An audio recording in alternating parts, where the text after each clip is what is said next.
Ceux qui n'ont pas de promesses, ils sont jaloux de certaines promesses. Vous avez grandi ensemble, mais toi tu lui dis non, Dieu m'a dit que je serais ça. Mais il te crée des problèmes. C'était le problème avec Joseph. Joseph parlait beaucoup. Dis à ton voisin, ne parle pas beaucoup. Alléluia. Mais il y a des gens qui pensent qu'en expliquant ce que Dieu leur promet, les gens vont les applaudir. Mais c'est là où tu commences ton combat, la tempête commence là. L'apôtre Robertson, celui qui est à Lausanne, je ne le connais pas, je l'ai vu la première fois. J'étais dans une église alors que je venais d'arriver, dans l'église où je suis parti pour former des chantres, un groupe gospel, au jubilé chez pasteur Bruno Kwimi. J'étais assis là-bas, je regardais comment le groupe conduisait les cultes. Il me dit, frère, toi là-bas, tiens-toi debout. Je me suis levé. C'est un papa. Il me dit, tu vois ce que tu vis dans ta vie là, c'est parce que toi, tous les gens qui sont autour de toi, ils connaissent tout. Donc, moi j'étais comme ça, maman. Même si tu me demandes rien, hein? Même si tu me demandes rien, mais je sentais que je dois te dire ce que Dieu est là pour que je sois à l'aise. Et je le faisais pensant que les gens vont m'aimer, ils vont dire que non, c'est un garçon sympa. Il a un cœur ouvert, il dit toujours aux gens. Et tous ces projets, il étale. Lui, il ne cache rien. Quand cet homme m'a dit, le jour où tu apprendras à devenir diplomate, hein? La valise diplomatique, là, tu vois ce qu'on transporte là. Voilà, on ferme là, la clé, on ne voit pas où elle est. Le jour où tu apprendras à devenir diplomate, la guerre va finir dans ta vie. Chers amis, depuis ce jour-là, quand j'ai mis maintenant cette valise-là, c'est là que les gens ont commencé à dire que non, il est rancunier. Non, ce n'est pas la rancune. En fait, j'ai compris que tu peux être un vrai ami. Un vrai ami, mais il y a des choses que je ne te dirai pas. Est-ce que tu peux acclamer le Seigneur? Hey, maman. Même si on est né avec toi le même jour, il y a des choses où je te dirai que le jour où la chose arrive. Quand j'ai la chose dans mes mains comme ça, je te dis, Dieu m'avait promis cette chose. Je l'ai eu, maintenant je rends grâce à Dieu. Et souvent de telles personnes vont te dire, hé, au commandeur Bombelama Kambouboui. Ils sont comme ça. Hein? Depuis quand donc tu as commencé à me garder tes secrets? C'est ça les amitiés que tu me dis. Moi, je te dis, est-ce que tu sais qu'il y a des gens qui peuvent venir t'inciter à vomir ce que tu as vu la nuit? C'est que Dieu te parle. Lui vient avec une fausse... Ah oui. Regardez les gens qui font la négociation avec... qui vont négocier pour sonder le cœur des prisonniers là. Ils ont des histoires un peu bizarres. Ils te donnent... Quand toi tu dis, hey, moi aussi, tu sais, moi aussi, on avait planifié, mais moi je suis ici, mais j'ai 2 frères qui sont restés là-bas, ils vont continuer la mission. Il y a des gens qui sont spécialistes en ça. C'est pourquoi même le téléphone, là, quand tu prends le téléphone, un bon enfant de Dieu, je prie au fond de moi. Au nom de Jésus-Christ, toutes les paroles qui vont sortir ici ne vont pas me séduire. Au nom de Jésus. Allô? Oui.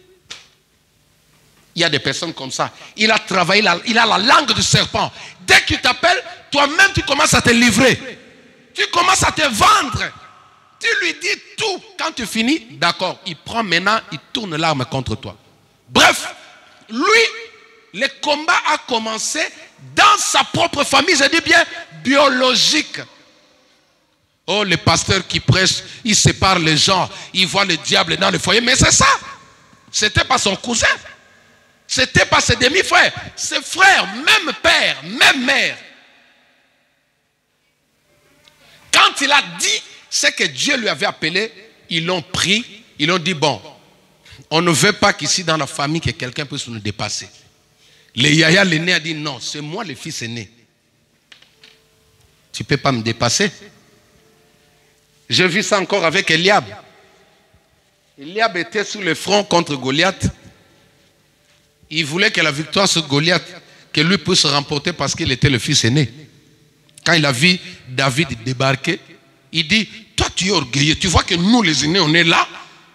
On n'a pas pu frapper les gars, toi tu arrives là. Allez, rentre à la maison. Alléluia. Il y a des personnes comme ça dans une même famille. Nous sommes arrivés dans un moment où certaines choses que Dieu te donne, Même avant de dire à n'importe qui, tu prends le temps de prier. Est-ce que Dieu t'a donné cette vision-là pour partager ça? Comme aujourd'hui, je ne peux pas dire. C'est que Dieu me montre. Je ne peux pas dire. L'un de mes enfants m'a posé une question qui était un peu pertinente. Il me dit, papa, on est souvent attaqué. Dis-nous qui nous attaque dans l'église. Je dis, moi je suis pasteur. Moi je sais les états d'âme de toutes les personnes qui sont dans l'église. Je suis pasteur, Dieu doit me montrer, maman. Mais oui, tu ne peux pas être ici sans que moi je puisse t'identifier. Moi quand je prie, Dieu me... Écoutez, alléluia. Dieu me donne tout. Même quand je parle avec toi, t'inquiète. Je sais. Je sais. Même si tu me trompes, je sais. Mais étant père, je suis là pour ça. Alléluia. Je dois t'aimer tel que tu as pour que l'onction de Dieu qui est en moi puisse transformer ta vie. Je dois d'abord t'aimer. Jésus m'a dit, paie mes brebis, paie mes agneaux. Moi je t'aime, mais je te connais. Bref, je reviens sur ce que je disais. Quand il a déballé la vision, le rejet, c'est-à-dire la sensation, le sentiment de rejet a commencé. Ils ont dit non. Si on le garde ici, il va nous dépasser. Ils l'ont pris, ils l'ont amené dans la forêt. Ils l'ont rejeté là-bas. Quand ils l'ont rejeté, et ils ne savaient pas que c'était pour une bonne cause. Alors ce matin, j'aimerais dire à une personne, tu es en train de traverser un rejet. Des amis t'ont rejeté, la famille t'a abandonné, le mari t'a abandonné, ta femme t'a abandonné. Mais laisse-moi te dire que c'est pour une bonne cause. Tu te retrouves seul, c'est pour une bonne cause. Aujourd'hui, moi j'ai compris que le talent même artistique que j'avais là, que je négligeais, pourquoi? Parce que je ne voulais pas l'amplifier, parce que je savais qu'il y avait déjà des gens qui vont venir m'épauler. Je ne dis pas que je n'ai pas besoin de quelqu'un. Mais au moins, ce que Dieu a mis en moi est aussi fort. Dieu a dit dans la Bible, il a dit à Gédéon, va avec la force que tu as. Chacun de nous peut faire quelque chose sans l'autre. Ah oui. Ça c'est une vérité, tu ne vas pas dire amen. Chacun de nous, toi tu peux vivre aussi sans moi. Les gens nous prennent en otage là. Si tu sans moi, non. Dieu dit à Gédéon, va avec la force que j'ai mis en toi.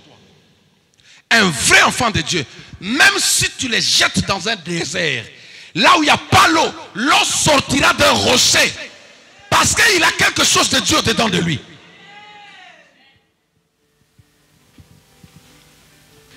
Tous les gens m'ont abandonné. Il y en a quelqu'un qui me dit, mais ils vont te fermer les portes. Je dis, oh, j'attends que les portes ouvertes par les hommes puissent se fermer. Pour pousser Dieu à ouvrir maintenant devant moi. Et quand Dieu ouvre, toi tu peux fermer ce que tu avais ouvert. Mais si Dieu ouvre, qui va fermer? Il ne faut jamais se prétendre dire ça à un enfant de Dieu. On va te fermer les portes. Hein? Alléluia. Tu pousses son Dieu à prendre sa vie en charge. Quand on était là-bas, c'est vrai qu'on a quitté cette salle-là, c'était un combat. Le Saint-Esprit m'a révélé. C'était un combat du monde des ténèbres. Quand on nous a expulsés là-bas, il y a des gens qui étaient contents. Mais une semaine, juste une semaine, hein, on n'est même pas resté dehors. On est venu tomber là. Et les jours où on quittera ici, on aura plus grand que ça. C'est-à-dire vous pouvez vous mettre ensemble et vous dire non, on va bloquer ce ministère, on va fermer. Les jours où, j'ai toujours dit aux gens qui combattent là, quand vous vous mettez ensemble, ne pensez jamais que Dieu est assis. C'est pourquoi moi le prophétique qui dit non, le diable c'est télémie. Diable a télémie. Le monde est télémie. Quand vous télémez là, mais celui qui en nous avait déjà télémaillé là. Alléluia. Est-ce que tu penses que le jour où tu te lèves la nuit pour attaquer un enfant de Dieu, son Dieu est assis? Ou Dieu va se lever quand lui va prier? Non. Quelqu'un m'a dit, on est venu chez toi. On est arrivé la nuit. Toi tu dormais, on a vu un monsieur là-bas. On ne pouvait pas voir son visage avec une épée. J'ai dit, mais oui. Vous vous êtes levé à 1h du matin. Hein? Mais lui, il était déjà debout. Même là, il est debout. Moi, mon Dieu ne s'assoit pas. l'amour des cieux dit, je ne m'étairai point. C'est toi qui formes des projets en retard. Joseph, on va le prendre, on va le rejeter, on va l'abandonner entre les mains de marchands. Ils l'ont pris pour aller faire de lui un esclave. Il y a des personnes qui souffrent aujourd'hui. Il y a des personnes qui sont en train de peiner. Non, que Dieu bénisse toutes les personnes qui m'ont fait du mal. Alléluia. Je dis bien, je réponds. Que Dieu bénisse tous les gens qui m'ont fait du mal. Même ceux qui m'ont barré la route, que Dieu vous bénisse. Je dis à ma fille, ce que j'ai connu là, un sorcier instruit, il devait me laisser tel que j'étais là avant. Il ne fallait pas me bloquer. Vous avez battu un caractère. Vous avez construit une tour. Quelqu'un qui aujourd'hui va vous causer des problèmes pour le faire agenouiller. À force d'être beaucoup combattu, d'être beaucoup attaqué, ça construit une personnalité. Ça construit un caractère. Aujourd'hui, vous pouvez vous lever. Tout ce que vous apportez là, j'ai déjà reçu ça. Mais si tu m'avais laissé, maman, comme Paul dit, tant qu'un enfant sera, un héritier sera enfant, il sera esclave. Tu vois, si vous m'avez laissé chez moi, chez mon père là, parce que moi, mon père avait des moyens. On mangeait comme vous ici en Europe. On avait tout. Mais ils m'ont pris là-bas, c'est ça me faire du mal. Ils ont pensé qu'on va brouiller un peu sa destinée. Or, tout ça, c'était la Sorbonne, l'école de Dieu. Ça fait de moi un grand monsieur. Il fait qu'aujourd'hui, tu peux venir, tu es plus élevé, tu laisses la barbe blanche, tu me dis, je suis le grand sorcier de Sucy-en-Brie. Je me suis dit, alors. Je dis, alors. Alléluia. Ça dit que le mal, le fouet qu'on m'a donné, maman, la famine, ça construit. Laisse-moi te dire, quand tu es rejeté, quand tu es abandonné, quand les gens ne veulent pas te calculer, ils sont en train de construire quelque chose au-dedans de toi. Quand tu vois même ton époux ou ton épouse changer de caractère au-dedans de toi, c'est pour un but. Parfois, Dieu veut transformer quelque chose. Dieu veut faire pousser quelque chose au-dedans de toi. Il ne faut pas que tu restes tel que tu étais. Quand les gens m'ont dit, on va te fermer les portes, je dis, ok. Maintenant, je suis en train de travailler en rapport de ce que mes ennemis sont en train de me dire. Tu vois? Vous m'avez rendu plus intelligent. Donc, la place que tu pouvais occuper à côté de moi, parce que tu m'as défié maintenant, je fais sortir ce qu'il y a à moi pour combler ce trou-là. Quand je vois Jeanne aujourd'hui diriger la prière comme ça, avec le feu comme ça, j'ai eu les larmes aux yeux. Est-ce qu'on peut acclamer le Seigneur? Acclamer le Seigneur. Alléluia. C'est pourquoi l'église, maman, personne, nul, on dit quoi? Nul n'est indispensable. Si à l'église tu dis, si moi je ne suis pas là, Dieu lui-même va te confondre. J'allais dire faucondre. Alléluia. Dieu lui-même va te faucondre. Regardez, et ce qui est dangereux, quand Dieu suscite le pierre, hein, la pierre déjà est une manière solide. C'est pourquoi Jésus a dit, si vous ne chantez pas, je ferai chanter le pierre. Une matière, c'est-à-dire la pierre là, si tu essaies de toucher toi-même, tu te blesses. Profite-en le temps où Dieu te laisse bosser. Ne pousse pas Jésus à prendre une pierre à mettre à ta place. C'est-à-dire que tu es disqualifié définitivement.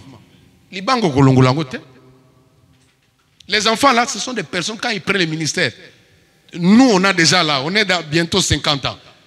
Et ils sont encore, même pas 20 ans. Ils ont ça dit que le temps que... Est-ce qu'on peut acclamer le Seigneur?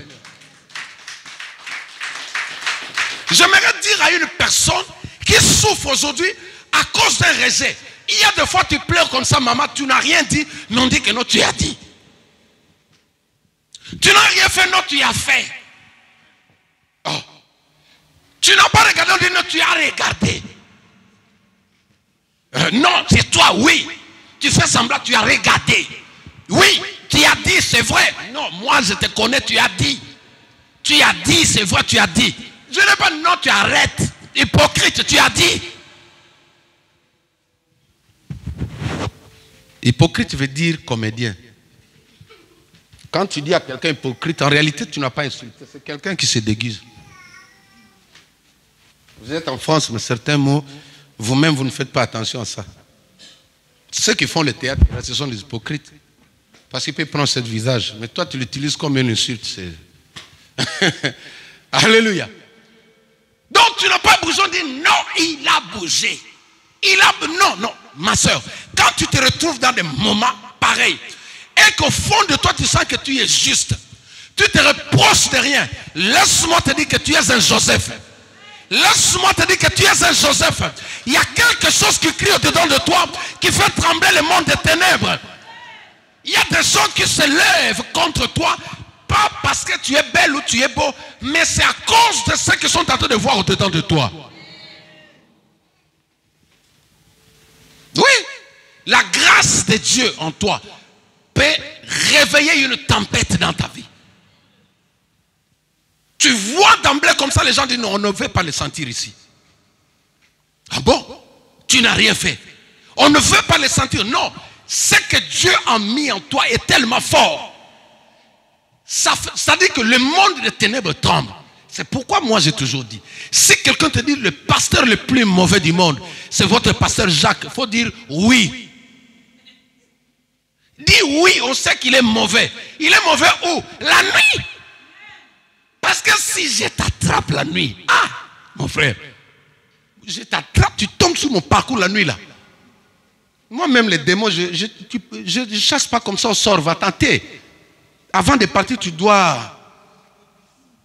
Alléluia. Comme ça, quand tu vas partir, tu vas dire non, lui là, oh, alléluia. Jésus lui-même, il prend 4 visages. Il a le visage d'un homme, il a le visage d'un agneau, il a le visage de l'aigle, il a le visage de...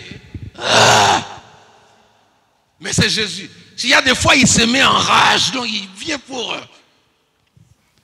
Alléluia.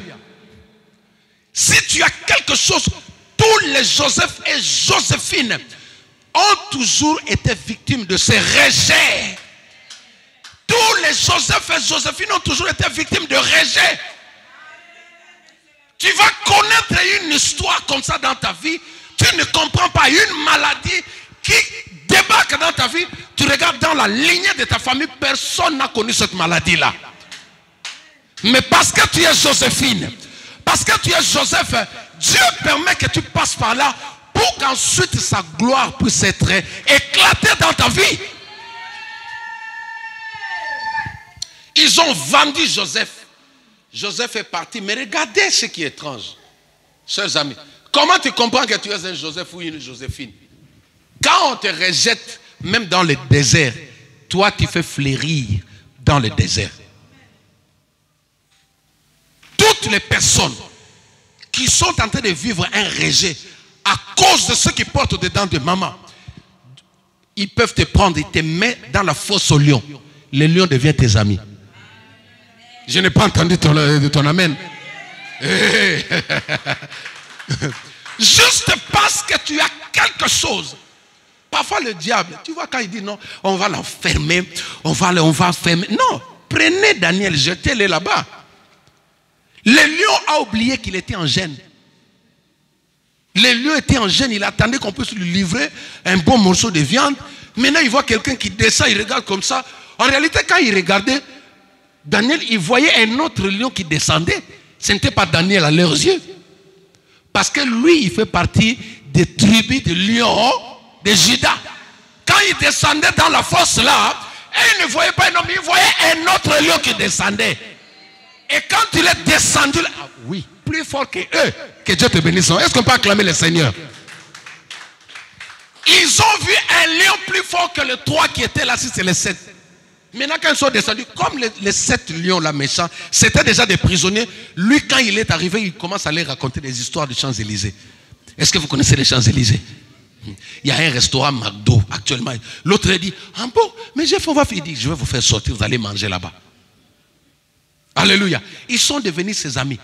Un enfant de Dieu, une femme qui a la promesse de Dieu, un homme qui a la promesse de Dieu, tu le mets là où les gens tuent les autres, mais lui quand il arrive là-bas, il devient une solution pour ces personnes-là.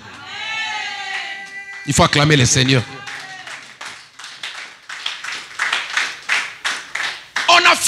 esclave, il débarque dans la maison de Potiphar. Le vieux faisait des affaires. Il vendait des sacs de maïs, comme chez nous là, des sacs de manioc, les pondous, tout ça, il vendait. Maintenant, il ne comprend pas depuis que le gars est venu. Lui, il ne faisait que torchonner la maison. Il lavait les habits, il faisait tout la vaisselle. Mais le vieux remarque que son chiffre d'affaires commençait à... Alléluia. Mais comment ça fait que ça augmente comme ça? Un jour, il fait les analyses, il dit non. Bon, je vois que ce garçon-là, après, il va solliciter le gars. Il dit non, viens, depuis que toi tu es venu, ma vie a changé. Il y aura des moments où toi tu es dans la faiblesse, mais les gens qui s'approchent de toi sont réconfortés. Tu ne m'as pas entendu. Il viendra un moment, toi tu pleures, tu es domestique. Toi tu souffres, toi tu galères, mais toutes les personnes qui t'approchent sont consolées. À ce moment-là, comprends que tu es une Joseph, tu es une Joséphine, tu es un Joseph. C'est comme ça que tu reconnais que tu es un Joseph. Qu'il y a le plan de Dieu dans ta vie. Quand tu pleures, regardez David un jour. David fouillait, Saül était derrière lui. Dans 2 Samuel 22. Saül était derrière lui. Il le suivait. C'est sympa de vous regarder 1 Samuel. Mais chapitre 22. Il le suivait. David va se cacher dans la grotte. Suivez-moi. David pleurait parce qu'il fallait qu'on le tue.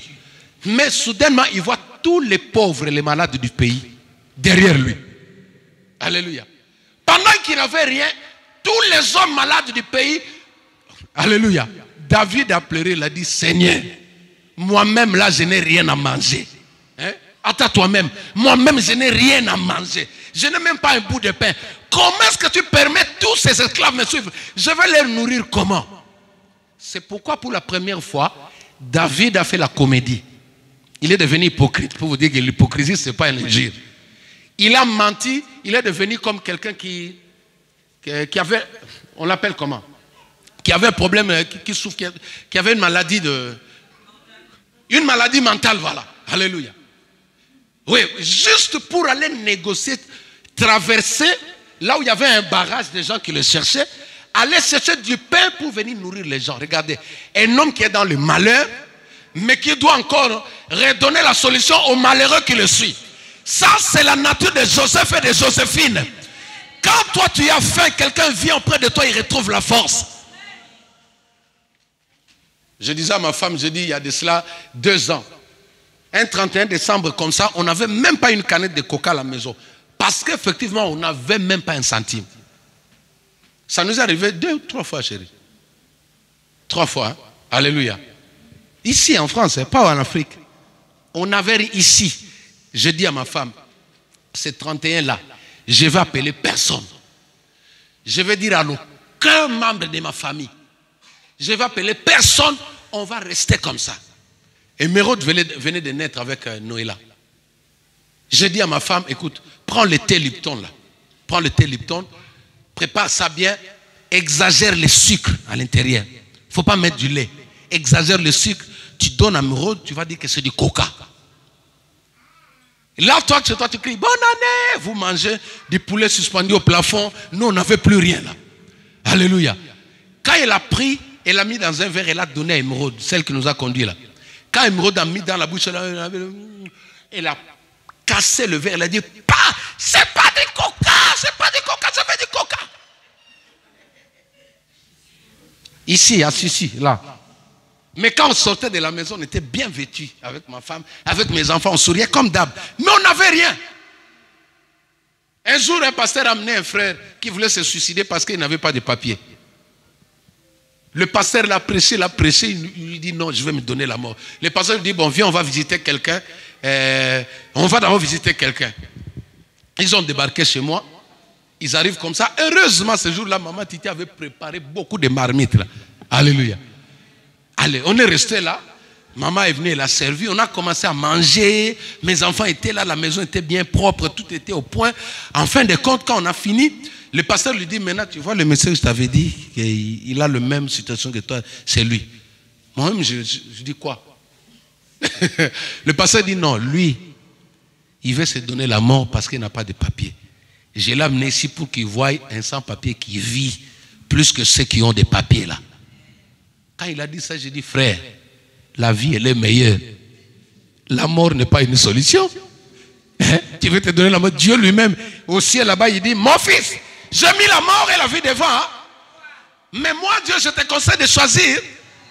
Parce que dans la vie, Dieu a mis les McDo, Dieu a mis les KFC, Dieu a mis le jus, il a mis les coca, il a mis les oranges, il a mis les...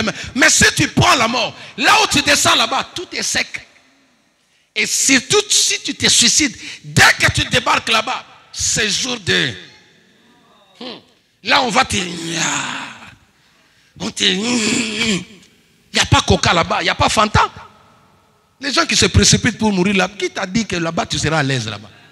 Même si on vient sur ta tombe, on dit que non, que son âme soit en paix. Non! Toi, tu es parti comment? Si tu es Joseph ou Joséphine, même dans l'état de douleur, maman, les Joseph, ils sont sur le lit de l'hôpital, lui-même, il n'arrive pas à se guérir, mais il guérit les autres. À l'hôpital, il souffre, mais il guérit ceux qui sont à ses côtés. Parfois, toi, tu restes malade, mais tu pries pour la personne que tu as trouvée là-bas, la personne sort. Et ça, tu peux acclamer le Seigneur. Parce que tu es Joseph. Et pour clôturer, toutes ces choses que Dieu a mis en toi peuvent susciter un rejet. Mais un rejet qui a une bonne cause.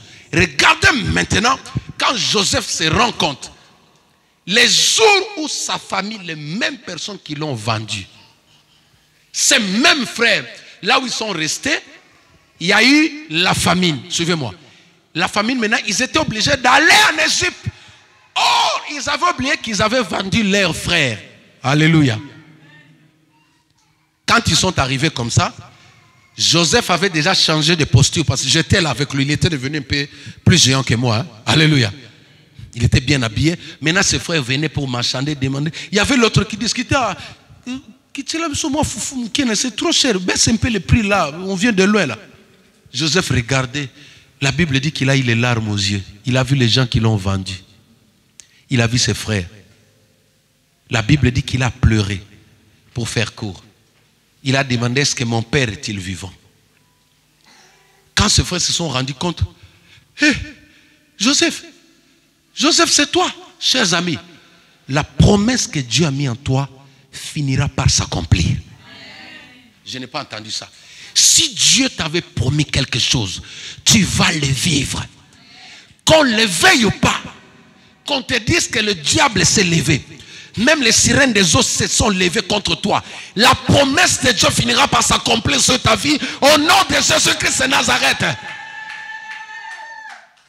Ce qu'elles ne voulaient pas voir dans la vie de Joseph, ils ont vu ça. Je prie que cette année, ce que les gens qui te combattent ne voulaient pas voir dans ta vie, qu'ils le voient au nom de Jésus-Christ. Joseph va les appeler, il va leur dire non. C'était pour une bonne cause que vous m'avez rejeté, que vous m'avez vendu. Les gens t'abandonnent là, ne pleure pas. Cherche à savoir, à poser la question du Saint-Esprit. Pourquoi tu permets à ce que les gens m'abandonnent? Pourquoi tu permets que mon meilleur ami m'abandonne? Pourquoi tu permets que mon père me rejette? Aujourd'hui, il y a des gens qui pleurent. Il y a des gens qui prennent leurs problèmes, ils les mettent sur la tête des autres. Non! Moi, depuis un certain temps, je commence à bénir tous les gens qui m'ont fait du mal. Même les gens qui m'ont insulté. Aujourd'hui, je peux avoir des enseignements sur les insultes. Parce que je sais comment ça fait mal. Mais l'autre fois, si j'enseignais sur les insultes, ça n'aurait pas eu d'impact, maman. Parce qu'on ne m'a jamais insulté. Mais quand on m'a insulté, maintenant, je sais que non, la personne là, il souffre. Donc, chaque personne qui s'acharne contre toi, il vient pour te pousser vers l'accomplissement du dessein de l'Éternel dans ta vie. Ce que Dieu a promis, ce que Dieu a mis en toi, peut susciter des rejets. Tu peux entendre à un moment donné, les gens te disent, on va lui barrer la route. Mais ne baisse pas les bras. Quand les gens vont fermer toutes les portes, une porte s'ouvrira certainement devant toi. Une porte s'ouvrira certainement devant toi. Une porte qui t'amène vers la gloire. Il y a des fois la gloire de Dieu se fait précéder d'une tempête. Mais comme toi, toutes les tempêtes, tu te dis ce sont les tempêtes sataniques, c'est là où tu tombes. Vois aujourd'hui que le rejet que tu es en train de connaître, c'est pour une bonne cause. Tu vas le comprendre. Nous tendons vers la fin de l'année. Je suis arrivé à la fin de mon message. Je voulais juste vous donner cette courte exhortation, bien que Bénédicte me regarde déjà par rapport à la montre. Je suis arrivé à la fin. Alléluia. Non, elle là, elle ne rigole pas. Je vais vous donner un dernier verset. Matthieu chapitre 10 pour conclure. Matthieu chapitre 10. Matthieu chapitre 10. Matthieu chapitre 10, à partir du verset 21. Je vais lire. Le frère livrera son frère à la mort et le père son enfant. Les enfants se soulèveront contre leurs parents et leur feront mourir. Vous serez haïs de tous à cause de mon nom, mais celui qui persévérera jusqu'à la fin sera sauvé. Alléluia. Ça, c'est une promesse qui est liée au signe du temps. Vers le temps de la fin, ce qui va arriver, des signes qui annoncent la venue de Christ. Alléluia. Suivez-moi ici. Mais on dit, ce qui me monte à cœur ici, on dit que vous serez haïs de tous, chers amis. Si tu es haï à cause de la vérité, il faut bénir Dieu. Je n'ai pas entendu ton amen. Si tu sais que les gens te haïssent à cause de Dieu, il faut dire gloire à Dieu. C'est pour une bonne cause que certaines personnes sont en train de taillir. Comme j'avais dit au début, il y a certaines choses, Dieu ne veut pas que tu puisses posséder ces choses-là avec eux. Parce que souvent les gens qui nous rejettent ne voient que l'action qu'eux ont fait, ils pensent qu'ils ont bien agi. Mais Dieu aussi, quand Dieu prépare quelque chose pour toi, suivez-moi ici mes soeurs, si Dieu prépare un mari pour ta destinée, Dieu peut créer une circonstance où tu te sépares avec ta meilleure copine pour que lui-même, il te rapproche de l'homme de ta vie. Parce que certains hommes peuvent devenir des obstacles à ce que Dieu veut faire dans ta vie. Je n'ai pas entendu ton amen. Il peut être ton frère. Peu importe l'influence qu'il a. Mais il peut devenir un obstacle par rapport à ce que Dieu veut faire dans ta vie. Alors Dieu lui-même peut permettre certaines séparations. La séparation n'est pas une malédiction. Dieu voulait bénir Abraham. Il dit Abraham, sépare-toi de Lot. Lot c'était son neveu, de la même famille. Il appelait Abraham Noko. Noko Abraham. Dieu lui dit non. Si je t'ai béni avec lui, ton neveu là, ça va créer des problèmes. Regarde déjà, tu n'as pas eu le 70% de la bénédiction. Lui déjà, ses serviteurs-là, se chamaillent avec tes serviteurs. Donc je vais te bénir seul. Et regardez ce qui est encore avec Abraham, ce qui est merveilleux. Oh, alléluia. Un enfant de Dieu, celui qui a la promesse de Dieu, il ne dépend pas des environnements. Là où les gens échouent, si toi tu arrives, ça va changer, ça va devenir une bénédiction. Regardez ce qu'Abraham lui dit. Il dit, si tu vas à gauche, moi je vais à droite. Alléluia. Moi j'ai dit tonton Abraham, toi choisis en premier. Ma soeur, n'aie pas peur. Un vrai enfant de Dieu n'a pas peur de la bénédiction de l'autre. Je n'ai pas entendu ton amen. Un vrai enfant de Dieu n'a pas peur de la bénédiction de l'autre. Celui qui se marie avant toi, il faut le bénir. Celui qui reçoit une bénédiction, il ne faut pas avoir la jalousie. Il ne faut jamais jalouser l'élévation de quelqu'un. Ce n'est pas fini. Les élévations ne sont pas finies. Abraham lui dit, moi, je ne dépends pas des environnements. Quelqu'un comme moi, Joseph, je n'ai pas besoin que tu me jettes dans un territoire fertile. Parce que la fertilité, c'est moi. C'est moi qui l'amène dans chaque endroit où je veux. Est-ce que tu comprends? C'est ce qu'Abraham voulait lui dire. Et quand l'autre a regardé, il a entendu là-bas. La musique jouait là-bas, tout ça. C'était Sodome et Gomorrhe. Il s'est dit non, moi je préfère aller. Mais surtout là-bas, parisien. Ça c'est l'autre. Moi je suis vrai parisienne. Moi c'est Las Vegas. Là où les gens vivent. Là où le soleil ne dort pas. Il a choisi d'aller là où c'était beau. Ça c'est qui? Ça c'est Lot. Ils aiment les endroits où tout le standard est là. Non, nous on fait des bonnes églises. Là où tout est en colère. Ça, ce sont des lots. Abraham lui dit, moi, même si je vais dans une petite église, je m'appelle fécondité, je m'appelle bénédiction, je m'appelle mariage, je m'appelle élévation. Partout où je vais, l'élévation de Dieu va se manifester. Un Joseph n'a pas besoin de choisir l'environnement où on va le jeter. Laisse les gens te jeter. Même dans une société où comment on dit, le chiffre d'affaires était moins bas. Mais à cause de toi, le chiffre d'affaires de la société va monter. Parce que tu es Joseph. Les gens te rejettent pour une bonne cause. Jésus a dit, heureux serez-vous quand les gens vont vous haïr à cause de moi. Et il dit, celui qui persévérera jusqu'à la fin sera sauvé. Sauvé veut dire restaurer, béni, élevé. C'est-à-dire tout ce qui est de positif, c'est résumé dans le mot sauvé.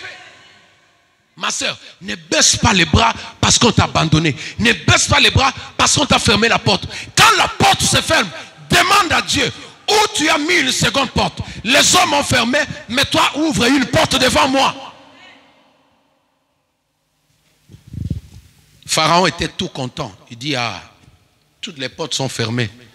On va les avoir devant la mer Rouge. On va les avoir devant la mer Rouge. Alléluia. Mais tu oublies que plus que les attaques s'intensifient, plus Dieu aussi agrandit le miracle dans la vie de la personne. Plus la maladie devient plus grave, intense, plus la main de Dieu opère plus puissant dans ta vie.